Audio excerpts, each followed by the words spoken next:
ইলেকশনের আগে আমাদের কোনো একজন নেতা বলেছিলেন বিজেপির যে হাম চায় বাগান বন্ধ जो है সব খুল দেंगे, একটাও খুলতে পারিনি।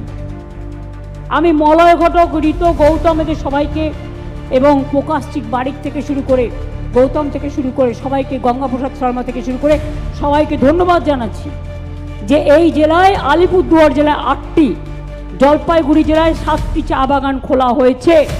এর আগেও 59টি চা বাগান আমরা খুলেছি। চা শ্রমিকদের মজুরি বাড়িয়ে 250 টাকা হয়েছে। এছাড়াও বিনামূল্যে রেশন, জল, বিদ্যুৎ, চিকিৎসার ব্যবস্থা, অ্যাপ্রন, ছাতা, জুতো, কম্বল ইত্যাদি ব্যবস্থা করা হয়েছে। চা বাগানের শ্রমিকদের পাট্টা প্রদান করা হচ্ছে। চা সুন্দরী এক্সটেনশন প্রকল্পে বাড়ি নির্মাণের জন্য আর্থিক সাহায্য করা হয়েছে জলপাইগুড়ি জেলায় প্রায় 8000 পরিবারকে।